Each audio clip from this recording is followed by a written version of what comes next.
to forget his first love who left without saying goodbye. The man went to the battlefield, but after killing hundreds and becoming a lieutenant, that imperfect first love turned into his most beautiful and precious memory. One day while he was in the trench sketching the image of his first love, a soldier reported that Captain Will and his men had gone to dig a tunnel. Stephen immediately got angry. With such heavy rain, the water could flood the tunnel at any moment, drowning all the soldiers. At that moment, the soldiers underground didn't know it was raining. They thought if they dug under the German trenches and detonated a few boxes of explosives, they'd gain military credit. But suddenly the tunnel collapsed, and rainwater poured in. A minor soldier was trapped under a beam and couldn't escape, eventually drowning in the tunnel. The commanding officer ordered Stephen to teach the miners how to use firearms for self-defense. For Stephen this wasn't difficult, but the problem was some miners refused to cooperate. For example, Fal just wanted to survive underground. While Stephen ordered his men to check the shooting targets, the Germans suddenly began bombing, and the soldiers checking the targets were instantly killed. Stephen was furious. He couldn't accept that a young soldier had died just because he was teaching miners who only wanted to survive how to shoot. Later, while on night patrol, Stephen accidentally found that the miner Fal had fallen asleep.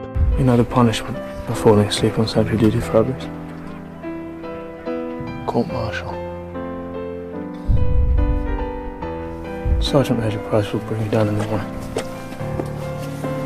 Fal stayed awake all night, put on his uniform and went to the command post to find Stephen. Fal said his son was ill, and his wife had written that the condition had worsened. He was extremely worried and wanted to go to his son's side immediately. Stephen, a man of principle, insisted on having Fal draw a card to decide whether to execute him. Fal, who had always had bad luck, feared that he might become a victim of military orders. But this time, whether by luck or Stephen's arrangement, he drew the spade. At that moment, Stephen never imagined that soon his commanding officer would order him to go into the tunnel to help the miners bury explosives. He didn't want to die now, but here on the battlefield, orders were as heavy as a mountain, and he couldn't disobey. They held their breath and crawled forward. After a difficult climb, they finally arrived, only to hear the Germans blowing up the tunnel. They quickly retreated, but still ran into the Germans. In the battle, Stephen was shot in the left shoulder, and it was Fal who desperately dragged him away. While in the field hospital, due to the long time he had been unconscious, the medics mistakenly thought he was dead and treated him as a corpse. Fal looked at the new lieutenant who would replace Stephen, feeling a deep sense of loss. He thought at least someone should send Stephen's badge to his parents. With that thought, Fal went to the field hospital, but found Stephen's name on the list of the deceased. He hurried to the cemetery and found Stephen. Just as he was about to take the death plaque to send to Stephen's parents, Stephen suddenly groaned and slowly opened his eyes. Fal's eyes instantly filled with tears. He gently picked up Stephen as if he were his own son, carefully carrying him away from that land of despair.